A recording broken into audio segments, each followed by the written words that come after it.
before he left Dernovaria. But I'm still a slave. Arthur didn't free you? I asked, shocked.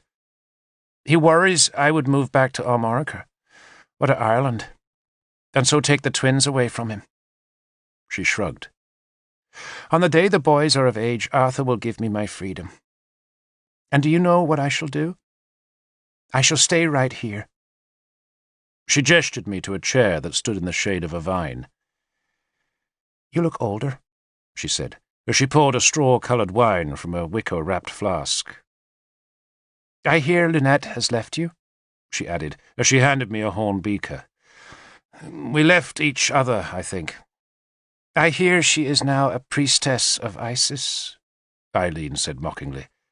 I hear a lot from Dernovaria, and dare not believe the half of it. Such as what? I asked.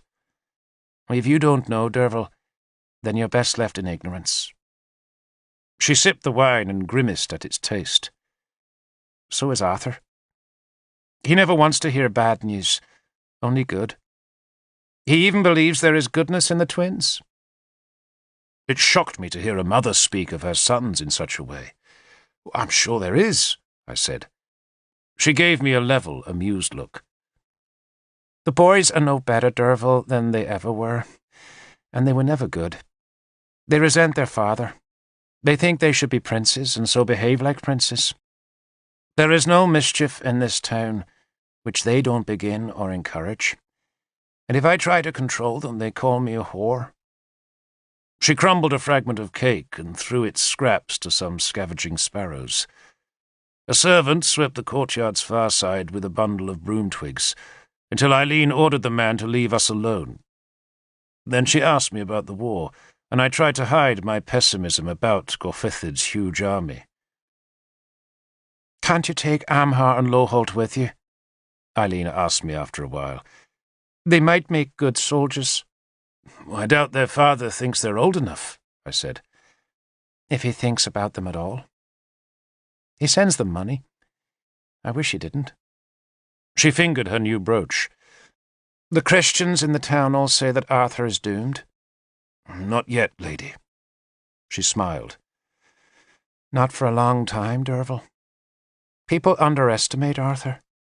They see his goodness, hear his kindness, listen to his talk of justice, and none of them, not even you, knows what burns inside him. Which is? Ambition, she said flatly, then thought for a second. His soul, she went on, is a chariot drawn by 2 horses. Ambition and conscience. But I tell you, Derval, the horse of ambition is in the right-hand harness, and it will always outpull the other. And he's able. So very able. She smiled sadly. Just watch him, Derval, when he seems doomed, when everything is at its darkest, and then he will astonish you. I've seen it before. He'll win. But then the horse of conscience will tug at its reins, and Arthur will make his usual mistake of forgiving his enemies. Is that bad? It isn't a question of good or bad, Derval, but of practicality. We Irish know one thing above all others. An enemy forgiven is an enemy who will have to be fought over and over again.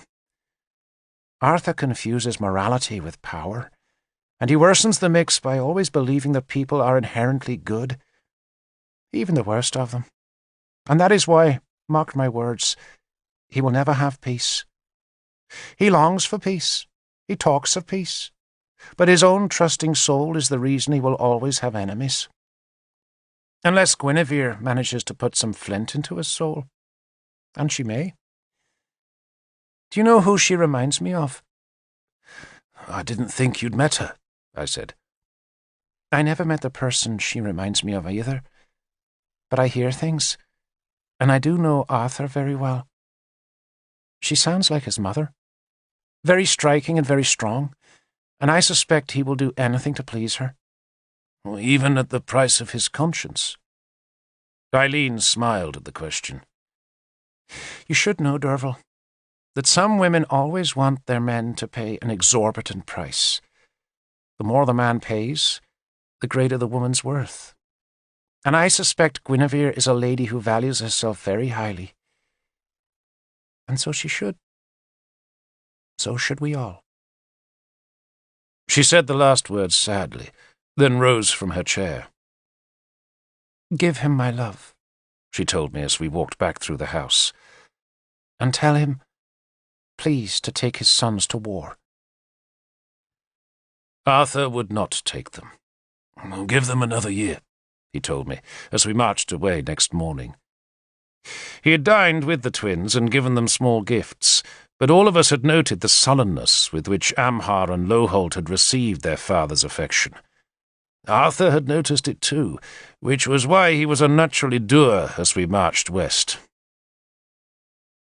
"Children born to unwed mothers," he said after a long silence, "have parts of their souls missing." "What about your soul, Lord?" I asked.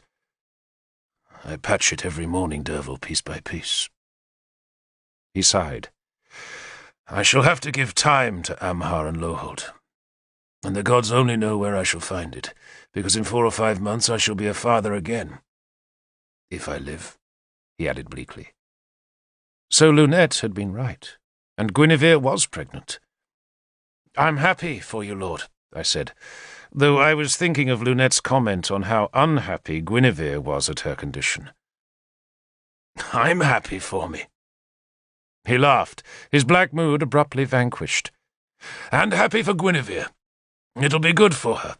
And in 10 years' time, Derval, Mordred will be on the throne, and Guinevere and I can find some happy place to rear our cattle, children, and pigs. I shall be happy then. I shall train Chlamri to pull a cart and use Excalibur as a goad for my plough-oxen." I tried to imagine Guinevere as a farm wife, even as a rich farm wife, and somehow I could not conjure the image, but I kept my peace. From Corinium we went to Glevum, then crossed the Severn and marched through Gwent's heartland. We made a fine sight, for Arthur deliberately rode with banners flying and his horsemen armoured for combat. We marched in that high style, for we wanted to give the local people a new confidence. They had none now. Everyone assumed that Gorfithid would be victorious, and even though it was harvest time, the countryside was sullen. We passed a threshing floor, and the chanter was singing the Lament of Iseult, instead of the usual cheerful song that gave rhythm to the flails.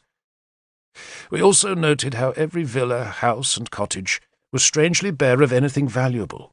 Possessions were being hidden, buried probably, so that Gorfithid's invaders would not strip the populace bare.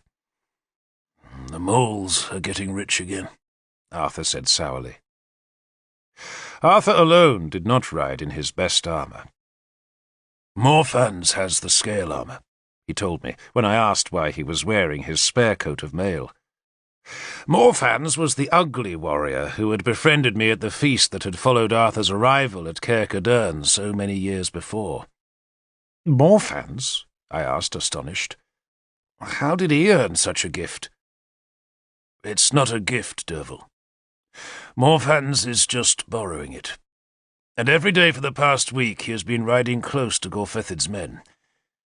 They think I'm already there, and maybe that has given them pause. So far, at least, we have no news of any attack." I had to laugh at the thought of Morfans's ugly face being concealed beneath the cheek-pieces of Arthur's helmet, and maybe the deception worked, for when we joined King Tudric at the Roman fort of Magnis, the enemy had still not sallied from their strongholds in Powys' hills. Tudric, dressed in his fine Roman armour, looked almost an old man. His hair had gone grey, and there was a stoop in his carriage that had not been there when I had last seen him. He greeted the news about Eöl with a grunt, then made an effort to be more complimentary. "Good news," he said curtly, then rubbed his eyes. "The god knows Gorfithid never needed Saxon help to beat us. He has men to spare." The Roman fort seethed. Armourers were making spearheads, and every pollard ash for miles had been stripped for shafts. Carts of newly harvested grain arrived hourly, and the bakers' ovens burned as fierce as the blacksmiths' furnaces, so that a constant pyre of smoke hung above the palisaded walls. Yet despite the new harvest, the gathering army was hungry. Most of the spearmen were camped outside the walls, some were miles away, and there were constant arguments about the distribution of the hard-baked bread and dried beans. Other contingents complained of water fouled by the latrines of men camped upstream. There was disease, hunger, and desertion. Evidence that neither Tudric nor Arthur had ever had to grapple with the problems of commanding an army so large. "But if we have difficulties," Arthur said optimistically, "imagine Gorfethid's troubles." "I would rather have his problems than mine," Tudric said gloomily. My spearmen, still under Galahad's command, were camped 8 miles to the north of Magnis, where Agricola, Tudric's commander, kept a close watch on the hills that marked the frontier between Gwent and Powys. I felt a pang of happiness at seeing their wolf-tail helmets again. After the defeatism of the countryside, it was suddenly good to think that here at least were men who would never be beaten. Nimue came with me, and my men clustered about her so she could touch their spearheads and sword blades to give them power. Even the Christians, I noted, wanted her pagan touch. She was doing Merlin's business, and because she was known to have come from the Isle of the Dead, she was thought to be almost as powerful as her master. Agricola received me inside a tent, the first I had ever seen. It was a wondrous affair, with a tall central pole and 4 cornerstaffs holding up a linen canopy that filtered the sunlight so that Agricola's short grey hair looked oddly yellow. He was in his Roman armour, and sitting at a table covered in scraps of parchment. He was a stern man, and his greeting was perfunctory, though he did add a compliment about my men. "They're confident, but so are the enemy, and there are many more of them than there are of us." His tone was grim. "How many?" I asked. Agricola seemed offended by my bluntness, but I was no longer the boy I had been when I had first seen Gwent's warlord. I was a lord myself now, a commander of men, and I had a right to know what odds those men faced. Or maybe it was not my directness that irritated Agricola, but rather that he did not want to be reminded of the enemy's preponderance. Finally, however, he gave me the tally. "According to our spies," he said, "Powys has assembled 600 spearmen from their own land. Gunlius has brought another 250 from Siluria, maybe more.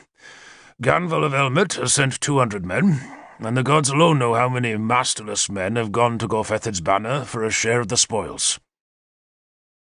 Masterless men were rogues, exiles, murderers, and savages, who were drawn to an army for the plunder they could gain in battle. Such men were feared, for they had nothing to lose, and everything to gain. I doubted we had many such on our side, not just because we were expected to lose, but because both Tudric and Arthur were ill-disposed towards such lordless creatures. Curiously, though, many of Arthur's best horsemen had once been just such men. Warriors like Sagramor had fought in the Roman armies that had been shattered by the heathen invaders of Italy, and it had been Arthur's youthful genius to harness such lordless mercenaries into a warband. "There's more," Agricola went on ominously. "The kingdom of Cornovia has donated men, and just yesterday we heard that Oengus mac Eirim of Demetia has come with a warband of his Black Shields, maybe 100 strong. And another report says the men of Gwynedd have joined Gorfethid." "Levies?" I asked. Agricola shrugged. 500-600, maybe even 1,000. But they won't come until the harvest's finished." I was beginning to wish I had not asked. "And our numbers, Lord?" "Now that Arthur has arrived." He paused. 700 spears. I said nothing. It was no wonder I thought that men in Gwent and Dumnonia buried their treasures and whispered that Arthur should leave Britain.